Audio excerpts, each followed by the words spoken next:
Morning, everyone. Morning. There are only 5 legislative days left before the Affordable Care Act tax credits expire. And we have yet to see a Republican plan to prevent tens of millions of Americans from experiencing dramatically increased premiums, copays, and deductibles. We know that premium increases, in some cases, will be $1,000 or $2,000 per month. This is going to make health care unaffordable for millions of working class Americans, middle class Americans, and everyday Americans. And yet Republicans are continuing to bury their heads in the sand, completely and totally uninterested in finding common ground to make life better for the American people, in this instance, by extending the Affordable Care Act tax credits. House Democrats remain ready, willing, and able to sit down with our Republican colleagues anytime, any place, and anywhere in order to enact a bipartisan agreement that protects the health care of tens of millions of Americans, to fix our broken health care system, and to deal with the Republican health care crisis decisively, which is crushing the American people. But Republicans continue to pursue a my way or the highway approach, which has gotten them nowhere this year, and it's consistently hurt the American people. All across the country, we are seeing Republican extremism being rejected, most recently in the city of Miami, a city that is more than 70% Latino, in a county, Miami-Dade, that Donald Trump just won in 2024. And a year later, a Democrat was elected as mayor of Miami for the first time in nearly 3 decades by 20 points. And yet Republicans continue to ignore the reality that is unfolding all across the country.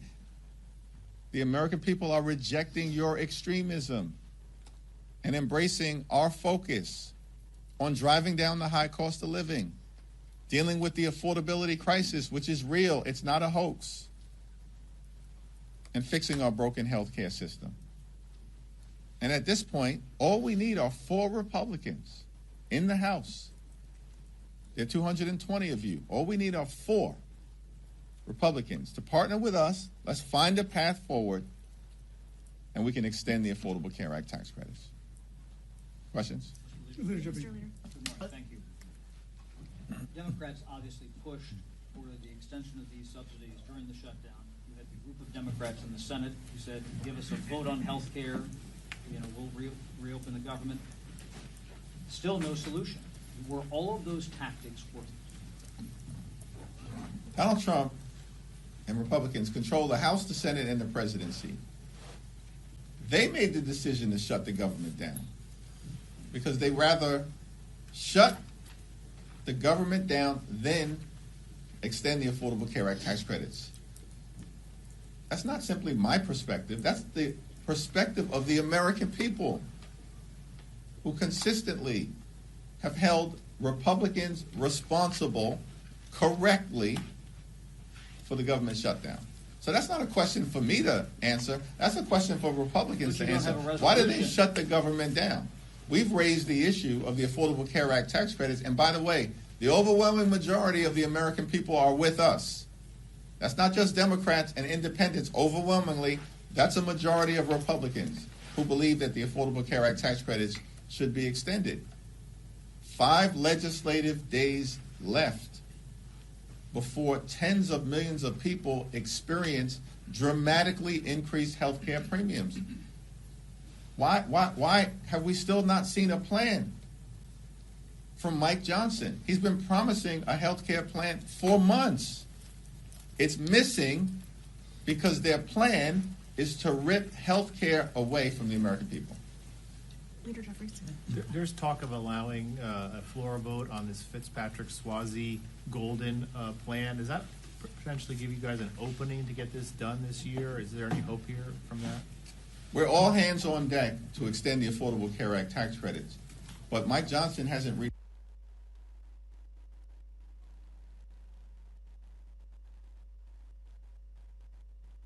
path forward, which suggests to me that Mike Johnson is not serious about protecting the health care of the American people. The Indiana Senate stopped President Donald Trump's redistricting push in the state. Given that development, are Democrats still full speed ahead on redistricting, or should you guys consider a more reserved approach right now? Donald Trump launched this unprecedented effort to gerrymander congressional maps all across the country as part of his scheme to rig the midterm elections.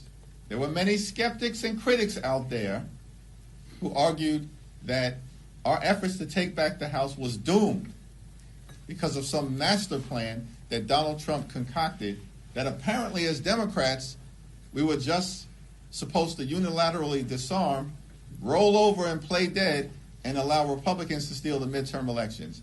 We said from the very beginning, that ain't happening. And now it's obvious to everyone. Beginning, of course, with the dramatic actions taken initially by Texas Democrats to use every tool available to them to either block the Texas scheme to rip 5 seats away from us, or elevate the issue so that the American people know across the country what Republicans are up to. And beginning in California, we have responded decisively. And the reality of the situation is that Republicans may have started this redistricting battle. We, as Democrats, plan to finish it.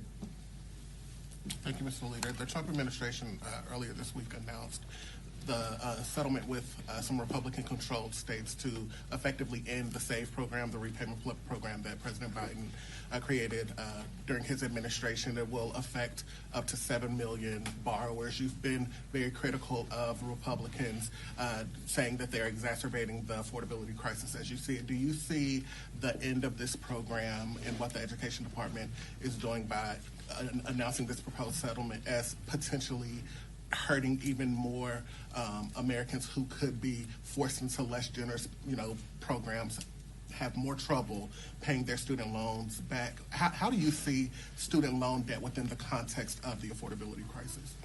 Well, the Trump administration has launched an all-out assault on public education in America. They have destroyed the Department of Education in real time, and they're going after hardworking American students, including college students, who are just simply trying to experience the American dream, an American dream that is increasingly out of reach for far too many hardworking American taxpayers. And the American people know it. And the American people also know that Donald Trump's administration and Republican policies have been a complete and total disaster. That's why this guy is at like 36% in approval. They're losing elections all across the country, literally in deep red parts of the country, including most recently in Miami and in Georgia, where the Republicans lost a special election for a state house seat that Donald Trump had just won by more than 12 points. And so, from our vantage point, listen, we want to work with anyone to find the common ground to actually solve the problems that the American people want us to solve. And that's lowering the high cost of living and fixing our broken health care system while cleaning up corruption at the same period of time. And the assault on all of the things that have been done, including trying to ease the debt burden that students across this country have confronted, is irresponsible and is further evidence of the fact that Republicans never intended to keep their promise to lower costs on day one, because they haven't done a damn thing to make that happen. Leader Jeffries. Hold on. Mr. Leader. Who's speaking?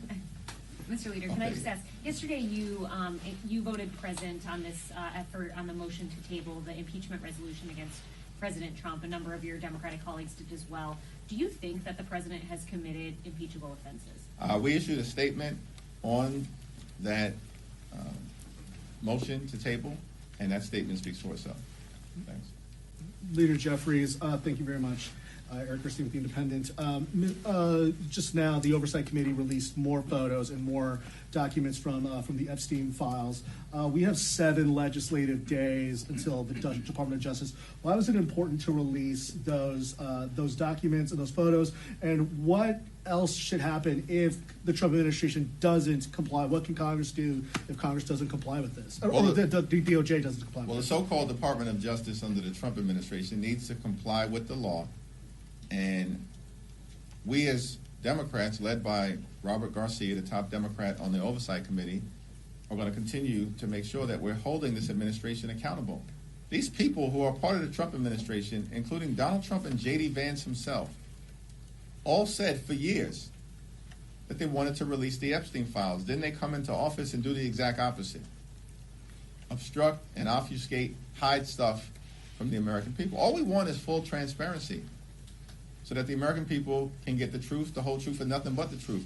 That's what the Epstein survivors deserve and have demanded. And we're going to make sure that the Department of Justice complies. Thanks, Leader Jeffries.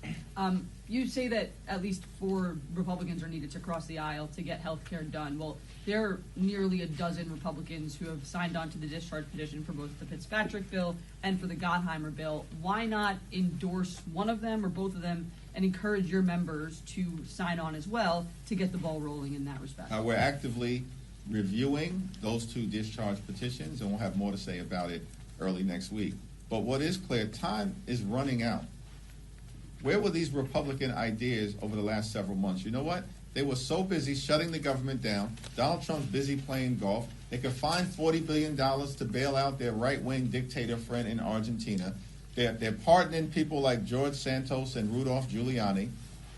And they're running around trying to promote their one big ugly bill, which enacted the largest cut to Medicaid in American history. That's what got the ball rolling on the Republican health care crisis. And as a result, hospitals, nursing homes, and community-based health centers are closing all across the country, including in rural America. They ripped food assistance out of the mouths of hungry children, veterans, and seniors, and they did all of that with great urgency so they could reward their billionaire donors with massive tax breaks. And they made those tax breaks permanent. And now at the 11th hour, they're scrambling. It still remains the case that the most direct path forward is a straightforward extension of the Affordable Care Act tax credits. And there's one discharge petition that does that. And it has 214 signatures. And all we need are 4 Republicans to join us. Just to follow up on that, though, I understand that your ideal path is a clean extension, but Republicans have made clear that they will not go for a clean extension. So would you be willing to settle for something that's not a clean extension in the name of saving these subsidies? We're going to evaluate every single good faith proposal, but it has to meaningfully provide certainty to the American people who are at risk of having their health care ripped away from them. These Republicans made those massive tax breaks for their billionaire donors permanent. And we've said from the very beginning, we just want to make sure that everyday Americans, middle-class Americans, working-class Americans, have a similar level of certainty. That's not too much to ask for in the wealthiest country in the history of the world. Thank you, Leader Jeffries. Yesterday, President Trump signed the executive order on artificial intelligence seeking to block the states from regulating the AI. Specifically, and I want to ask you about specifics in this EO, it directs DOJ to create a litigation task force and challenge any state that they view doesn't comply with whatever the national standard is. It also gives powers to Secretary of Commerce to impose restrictions on state funding and also aims to regulate truthful output. So my questions to you, I have several. First, what is your position on the EO? Should Americans be concerned that the AI policy is being set through executive order instead and litigation instead of open debate in the Congress? If this approach becomes a standard, what is going to stop any future president from using DOJ to go against and challenge any state law they want? And finally, is this EO about innovation, or is it about expanding presidential powers? Well, Donald Trump has tried to conduct himself like a wannabe king from the very beginning. The American people are clearly rejecting that approach. And on artificial intelligence, this is a complicated thing, a transformative innovation that has the possibility of bringing great societal benefits, particularly in the areas of medicine and education, as it relates to reaching young people who live in historically under-resourced parts of the country. But at the same period of time, it's our view that this transformative technology in the hands of bad actors presents risks of creating societal harm. And this is why a thoughtful approach is needed. Not a my way or the highway executive order. In our view, related to Donald Trump's most recent action connected to artificial intelligence, is that he doesn't have the authority to do it. And ultimately, it's going to get struck down in court. Thank you, Mr. Leader. Some members of your party are calling for the abolition of ICE following the administration's very aggressive crackdown on illegal immigration. Is that a viewpoint that you believe has a place in your party right now as Democrats strive to take back power after Who the exactly midterms? has made that? Congresswoman Alexandra Ocasio-Cortez has, Congresswoman Delia Ramirez has, also Patty Garcia, who is running to replace Chuy Garcia, Graham Plattner as well. They have said that this should not exist and it should cease. Yeah, I haven't had the conversation with any of those individuals about their perspective. What we do know is that the American people believe that Donald Trump's deportation efforts have been completely and totally out of control, unacceptable, and un-American. That's the reality of what Donald Trump has unleashed on law-abiding immigrant communities all across America. And the American people are rejecting it, which is why Donald Trump is also underwater in terms of public approval on immigration. Now, we believe, as Democrats broadly, that we need a strong and a secure border consistent with our history and experience as a nation anchored in the rule of law. Donald Trump doesn't believe in the rule of law, and neither do his sycophants who serve in Congress, who failed to understand that we're a separate and co-equal branch of government, not a wholly owned subsidiary of the Trump cartel, because that's how they behave. So we believe in the rule of law, and part of that is a strong border. But at the same period of time, we're a nation of immigrants.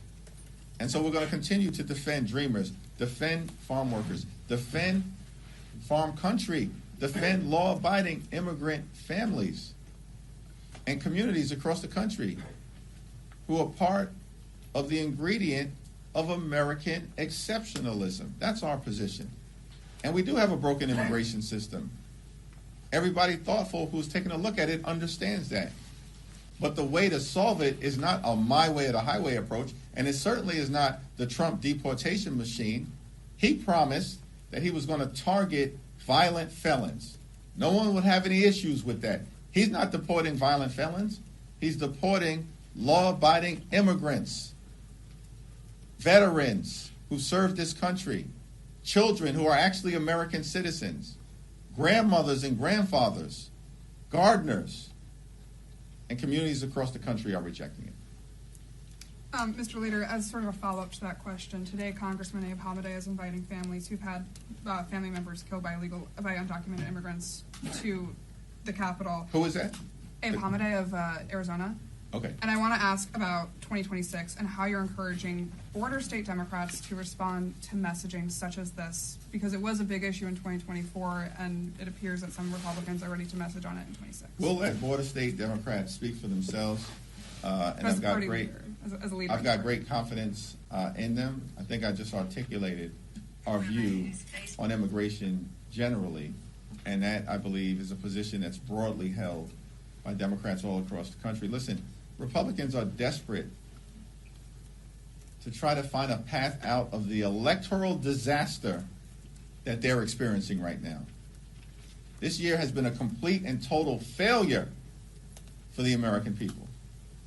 And Republicans are on the run. The reason why this whole gerrymandering scheme was launched is because Republicans know that if a free and fair election were held, they're done in the House of Representatives. It was always a myth and a fantasy that some big mandate was attached to what happened in November of 2024 that we never bought into. Why? Because we were only 3 seats short.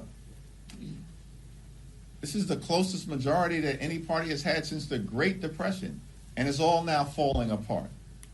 And everybody sees it. And they can't project this fake strength to the American people anymore because they failed the American people on the economy, on health care, and the extremism that has been unleashed on the American people is completely and totally unacceptable. So our view generally, as Democrats, we're going to solve problems for everyday Americans because we believe in this great country of ours. You work hard, you play by the rules, you should be able to live the good life. An affordable life, a comfortable life. Good paying job, good housing, good health care, good education for your children, and a good retirement. Which means to my Republican colleagues, keep your extreme hands off of Social Security and Medicare at all times. And far too many people in this country, wealthiest country in the history of the world, are struggling to live paycheck to paycheck because there is an affordability crisis. It's not a scam. It's not a hoax. It's a crisis. And Democrats are committed to doing something about it. Republicans continue to bury their heads in the sand. Thank you. Thank you.